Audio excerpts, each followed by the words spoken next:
অমর একুশে বইমেলায় আছেন আমাদের দুজন সহকর্মী ইশরা জাহান উর্মি এবং আতিক মিসবা লগ্ন। শুরুতেই চলে যাব সহকর্মী ইশরা জাহান উর্মির কাছে। ইশরাত, অমর একুশে বইমেলার আজ তৃতীয় দিন, অর্থাৎ ইতিমধ্যে দুদিন পার হয়ে গেছে, আজ তৃতীয় দিন এবং সরস্বতী পূজা যেহেতু আজ ছিল সকালে, ফলে মেলায় খোলার দিনে যে ভিড়টি সাধারণত দেখা যায় না, আজকে কিন্তু সেই ভিড়টি দেখা যাচ্ছে। অর্থাৎ প্রচুর সাধারণ মানুষ আসছেন এবং সবসময় আমরা যেটা দেখি যে মূলত প্রথম দিকে, মেলার শুরুর দিকে কিন্তু বই খুব একটা বিক্রি হয় না। প্রথম দিকে যেটি হয় আসলে যারা বই কেনেন তারা ঘুরে দেখেন, মেলা কে বুঝতে চেষ্টা করেন, কোথায় কোন স্টল আছে, কোন স্টলগুলোতে কি ধরনের বই বিক্রি হচ্ছে, সেই বিষয়গুলো দেখেন। মেলার সার্বিক পরিবেশের যে বিষয়টি, স্টল বিন্যাসের যে বিষয়টি, সেই বিষয়গুলো আসলে কিন্তু যারা বইপ্রেমী আছেন তারা চেষ্টা করেন দেখার। আমার সাথে কবি শাহেদ কায়েস রয়েছেন, যুক্ত হয়েছেন। আমি আসলে আমার চোখ দিয়ে না, আমি কবি শাহেদ কায়েসের চোখ দিয়ে একটু মেলার যে সার্বিক পরিস্থিতি, এবার অমর একুশে গ্রন্থমেলার যে 2025 সেটি একটু দেখতে চাইব। আপনাকে স্বাগত আমাদের ডিবিসি নিউজের দর্শকদের জন্য। আপনি যে কথা বলবেন, আপনি যদি একটু বলেন শাহেদ কায়েস, যেটি বলছিলাম যে আপনি মেলা কেমন দেখছেন? না, সব মিলিয়ে অমর একুশে বইমেলা এটি তো আসলে আমাদের প্রাণের মেলা। প্রতি বছর এই বই মেলার জন্য আমরা সারা বছরই মানে আগ্রহী থাকি, উন্মুখ হয়ে থাকি কোন বইমেলাটা হবে। সেই হিসেবে তো এটা ব্যাপক আগ্রহের জায়গা আছে। তবে এবার বইমেলায় এসে আমি প্রথম আসলাম, আজকে তৃতীয় দিন। এসে যেটা কিছু বিষয় আমার চোখে পড়লো, যেটা হচ্ছে যে মেলার ব্যাপক নোংরা আছে, ধুলাবালি আছে, এবং পাশাপাশি যে বিষয়টা আমরা সবসময় বলে আসি যে আসলে এক ধরনের যাতে যারা বই কিনতে আসে, পাঠক কিংবা দর্শক যারাই আসেন, তারা যাতে সুন্দরভাবে ঘুরতে পারে এবং স্টলগুলো দেখতে পারে, বই দেখতে পারে। কিন্তু তার জন্য যে কোথায় কোন স্টলটা, প্রতিটা রোয়ের দুইটা সারির মাঝে যদি একটা সাইনবোর্ড দেওয়া যেত এবং সেখানে কোন কোন স্টল আছে, স্টল নাম্বার এবং নাম সহ, তাহলে এটা অনেক বেশি সবার জন্য ভালো হতো। তো সেটা আমি পাইনি।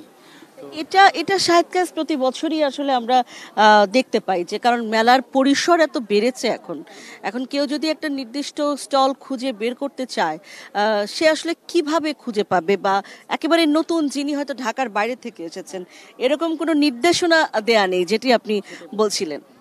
সেটাই, ওইটা নির্দেশনা বোর্ড থাকলে বা একটা সাইনবোর্ড থাকলে যেটা হয় সবার জন্য এটা সুবিধা হয়। এই জায়গাটা আমার মনে হয় যে মেলা কর্তৃপক্ষের ভাবা উচিত। আর পাশাপাশি অনেক স্টল এখনও তৈরি হয়নি। আমি আজকে ঢুকে দেখলাম যে অনেক স্টল তৈরি হয়নি। এটা যদিও প্রতি বছর হয়তো কয়েকদিনের মধ্যে এটা হয়ে যাবে, কিন্তু মেলার যে পরিষ্কার পরিচ্ছন্নতা, ভিতরে ধুলাবালি, শুধু এখানে যে বাংলাদেশের যারা তারাই আসেন তা না, অনেক ফরেনার কিন্তু আসেন। যে বাংলাদেশে এটা হচ্ছে পৃথিবীর একমাত্র মেলা, বই মেলা, যেখানে 1 মাস ব্যাপী মেলা হচ্ছে।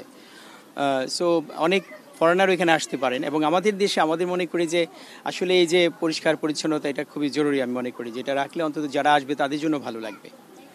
একটা বিষয় যদি আমি একটু বলি, যে সোহরাওয়ার্দী উদ্যানের এই পাশটা, যেটি আসলে দর্শক আপনাদের জন্য আমি জানিয়ে রাখতে চাই যে মেলা তো দুভাগে বিভক্ত হয়ে মেলাটি সাধারণত অনুষ্ঠিত হয় বেশ কয়েক বছর ধরেই। বাংলা একাডেমি প্রাঙ্গণে সাধারণত বিভিন্ন প্রতিষ্ঠানের স্টলগুলো থাকে এবং সৃজনশীল প্রকাশক যারা, তাদের স্টলগুলো সোহরাওয়ার্দী উদ্যানের এই দিকটাতে হয়। ফলে এই দিকটাতে কিন্তু মূলত বই কেনার এবং নতুন বই বলেন অথবা কারোর পছন্দের বই বলেন, সেই বইগুলো থাকে এই দিকটাতে।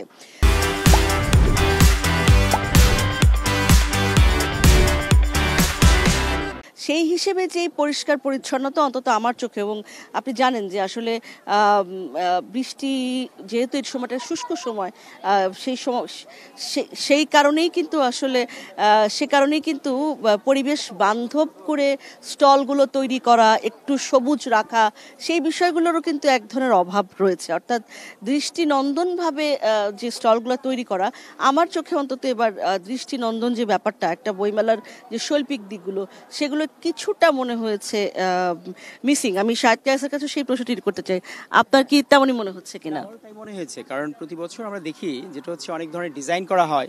যেমন আমার মনে আছে গত আগের মেলাতেও বাঁশের ডিজাইন ছিল, চমৎকার লেক ধরে বিভিন্ন জায়গায়, যেখানে বসার সুন্দর জায়গা ছিল, বাঁশ দিয়ে তৈরি বেঞ্চ ছিল, যেগুলো আসলে দেখতেও সুন্দর লাগে আর অনেক বেশি পরিবেশ বান্ধব হয়, সেটা ছিল।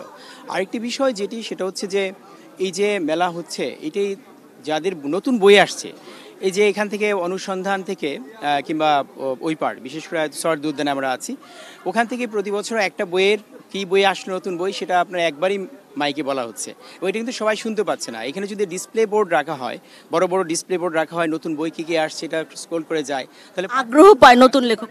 এবং বইমেলার আয়োজন করা শুধুই তো মানে আয়োজনের জন্য আয়োজন না, এটা হচ্ছে সবাই যাতে এখানে দর্শক নতুন পাঠক তৈরি হয়, দর্শকরা আসে বইটা পেতে সুবিধা হয়, পাশাপাশি ওরা যাতে তথ্যটা জানতে পারে যে কি বই আসলো। সেইখানে ধরেন আমরা যদি এখানে যদি মেলার মধ্যে ডিসপ্লে বোর্ড করা যায় যেখানে নতুন বইয়ের খবরগুলো আসবে প্রতিনিয়ত, সেটার দিক দিয়ে আমার মনে হয় মেলা কর্তৃপক্ষে দেখে।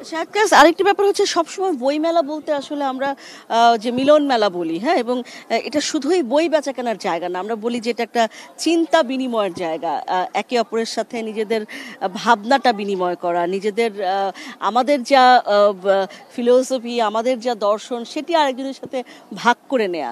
সেইটা কি আপনার মনে হচ্ছে না যে এত বিস্তৃত হওয়ার কারণে আড্ডার যে একটা আমেজ, একটা সময় আমরা যখন প্রথম বিশ্ববিদ্যালয়ে পড়ি তখন যে লেখক পাঠক এক ধরনের সম্পর্ক, সেই বিষয়গুলো কোথাও কি একটু মিসিং মনে হয়?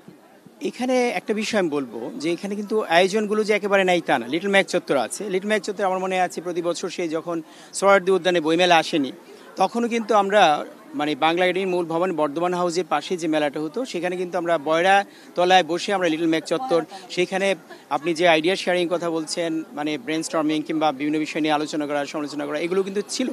এখন কিন্তু লিটল ম্যাক চত্বর ওইভাবে কিন্তু আছে, বিশাল করে আছে, অনেক সুন্দর অ্যারেঞ্জমেন্টও করে দিয়েছে, কিন্তু সেই আড্ডাটা কিন্তু আর হয় না। এটার কারণ কি?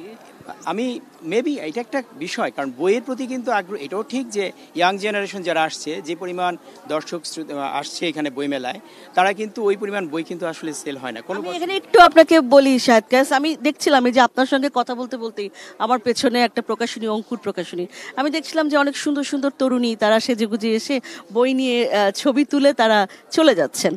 এই ট্রেনটা গত কয়েক বছর ধরেই আমরা দেখছি। আপনারা যারা লেখেন তাদের তো একটা দায়িত্ব আছে, তারা যাতে ছবি তুলেই চলে না যান, বইটার দিকে নজর দেয়া, বইটার দিকে চোখ ফেরানো, বই পড়ার দিকে, এই দায়িত্বটা আসলে কিভাবে পালন? এটা আসলে একজন লেখকের দায়িত্ব না, এটা হচ্ছে এক প্রকাশকের দায়িত্ব। বইকে রাষ্ট্রের তো অবশ্যই দায়িত্ব আছে, বাংলা একাডেমিও দায়িত্ব আছে। মেলা যখন আয়োজন করা হচ্ছে, যে আমি বললাম ডিসপ্লে বোর্ডের ব্যবস্থা করা, যাতে করে নতুন বইয়ের তথ্যটা জানতে পারে, তারপরে প্রতিটা রোয়ের শাড়ির মাঝখানে একটা সাইন থাকা কি স্টল আছে, এবং বইকে আরও বেশি জনপ্রিয় করার জন্য মিডিয়াগুলোতে সরকার, কালচারাল মিনিস্ট্রি বিশেষ করে দায়িত্বটা পালন করা উচিত আমরা মনে করি। আর প্রকাশকের একটা বড় ভূমিকা আছে বইকে, কারণ একজন লেখকের দায়িত্ব কিন্তু লেখা, উনি যদি প্রকাশনার বা প্রচারণের কাজে নেমে যান তাহলে আসল কাজটা হবে, তিনি লিখবেন কখন? কাজী প্রকাশকরাও আমি মনে করি তাদের যে দায়িত্বটা, আমাদের দেশে প্রকাশকরা দুঃখজনক হচ্ছে ওই দায়িত্বটা ওনারা পালন করেন না, এবং এইটা ওদের বেশি চিন্তা করা উচিত। আরেকটা বিষয়, যেমন ধরেন আপনার লেখক বলছি মঞ্চ বলে একটা মঞ্চ আছে এখানে বাংলা একাডেমিতে, বইমেলার সময়টা আয়োজন করা হয়। এখানে বাংলা একাডেমির মূল যে মঞ্চ আছে বর্ধমান হাউসের পাশে, সেখানে কিন্তু সেমিনার সিম্পোজিয়াম হয়, কিন্তু আপনি দেখবেন ওখানে লোকজন খুব কম, কারণ খুব একটা আগ্রহ এবং সেভাবে করাও হয় না, আসলে আগ্রহে উদ্দীপক করে করা। অনেক ধন্যবাদ আপনাকে শাহেদ কায়েস সময় দেওয়ার জন্য। মেলার আরেক প্রান্তে আমাদের আরেক সহকর্মী মেজবা আতিক লগ্ন রয়েছেন, আমরা একটু লগ্নর কাছে যেতে চাই। লগ্ন কি দেখছেন আপনি ও পাশে, যদি একটু জানান আমাদেরকে যে আপনি যেখানটায় আছেন সেখানে কেমন দেখছেন মেলার সার্বিক পরিস্থিতি, জানাবেন লগ্ন। উর্মি, এই মুহূর্তে আমি আছি একদম মেলার অপর প্রান্তে, অর্থাৎ রমনা কালীঘাটের যে প্রান্ত আছে সেখানে। আজকে যেহেতু অমর একুশে বইমেলার প্রথম ছুটির দিন, তাই আজকে কিন্তু দর্শনার্থীদের ভিড় বেশি এসেছে। আমি আবারও বলতে চাচ্ছি, দর্শনার্থীদের ভিড় কিন্তু অনেক বেশি বেড়ে গেছে। আপনারা যেমনটা বলছিলেন, আসলে ছবি তোলার জন্য অনেকে আসে, এরকম একটা প্রশ্ন আসে। তবে যেহেতু আজকে প্রথম ছুটির দিন এবং বসন্ত করা নাড়ছে, এবং সেই সাথে বসন্তর পাশাপাশি যদি আমি আরো বলতে চাই, আজকে সরস্বতী পূজা ছিল, তাই সবাই কিন্তু একটা উৎসবের আমেজে ছিল, এবং উৎসবের আমেজেই কিন্তু বিকেল গড়াতেই কিন্তু একদম ভিড় বেড়ে গেছে। এই মুহূর্তে যে স্টলগুলো আপনারা দেখতে পাচ্ছেন এই দিকটায়, অর্থাৎ রমনা কালী মন্দিরের যে দিকটা আছে এই দিকটাতে কিন্তু দর্শনার্থীদের সংখ্যা অনেক বেশি। তারা সেজে গুজে প্রিয়জনদেরকে নিয়ে এসেছে, এবং প্রত্যেকটা স্টলও কিন্তু এখানে এখানে স্টলে যারা আছেন, বিশেষ করে এখানে যারা আছেন তারা সবাই কিন্তু এই পরিবেশটাকেই কিন্তু উপভোগ করছেন এবং বিশেষ করে আপনারা যেমনটা দেখতে পাচ্ছেন এখানে এবারে কিন্তু প্রচুর পরিমাণে প্রকাশনী আছে, প্রচুর পরিমাণে কিন্তু এখানে প্রকাশনীর পাশাপাশি কিন্তু এখানে আমরা আরো বলতে চাচ্ছি যে এখানে বিভিন্ন স্টল রয়েছে, বিভিন্ন ধর্ম বর্ণ নির্বিশেষে সবাই মিলে কিন্তু আসলে এখানে বইমেলার এই পরিবেশটাকে, এই সন্ধ্যাটাকে উপভোগ করছে এবং বইমেলা যেহেতু লেখক পাঠক এবং প্রকাশকদের একটা ত্রিমুখী মিলন বিন্দু এবং যেখানে শুধু পাশাপাশি দর্শনার্থী যারা আছেন নতুন বইয়ের গন্ধ নেবার জন্য, নতুন বইয়ের গন্ধ, নতুন বইয়ের আমেজ কিংবা শব্দের মধ্যে তাদের যে আসক্তি আছে, শব্দপ্রেমী বইপ্রেমীরা বা প্রচ্ছদ প্রেমীরা তারা কিন্তু এখানে একীভূত হয়ে গেছেন। আজকে অমর একুশে বইমেলার তৃতীয় দিন। অন্যান্য বার যেটা দেখা যায় যে তৃতীয় দিন হলে খুব বেশি কিন্তু জনসমাগম আমরা দেখতে পাই না, কিন্তু আজকে কিন্তু একদমই ব্যতিক্রম। শুরু থেকেই কিন্তু দর্শনার্থীরা আসছেন, প্রিয়জনকে নিয়ে আসেন, বন্ধুরাও কিন্তু সবাই আসছেন, সবাই কিন্তু এক এক করে এখানে উপভোগ করছেন এই সময়টাকে, যে সময়টাতে আসলে অমর একুশে বইমেলায় বাঙালিয়ানার যে চর্চা, বাংলা ভাষার যে চর্চা, সেই চর্চাটা কিন্তু তাদের মাঝে একেবারেই অব্যাহত রয়েছে। তবে হয়তোবা এরপরে আরো যত বেশি ছুটির দিন আসবে তখন কিন্তু আরো বেশি দর্শনার্থীর সংখ্যা বেশি হবে বলে মনে হতে পারে। স্টুডিওতে তার আগে আমার সঙ্গে যে অতিথি আছেন তিনি তার বই একটি সঙ্গে রয়েছে, সেই বইটি সম্পর্কে একটু 10 সেকেন্ডে। এটি হচ্ছে নৈরাজ্যবাদী হাওয়া বইটির নাম, কবিতার বই। এটি প্রকাশ করেছে বৈভব প্রকাশনী, এবারই এসছে। অনেক ধন্যবাদ আপনাকে, আপনার বইটির জন্য আমাদের শুভকামনা রইল। আজকে বইমেলা অমর একুশে গ্রন্থমেলার খবর ডিবিসি নিউজের দর্শকদের জন্য এটুকুই। আমরা প্রতিদিন বিকাল 5:30টায় চেষ্টা করব বইমেলার নানান দিক দর্শকদের জন্য তুলে ধরতে। ফিরে যাচ্ছে স্টুডিওতে ইশরাতের কাছে। ধন্যবাদ উর্মি।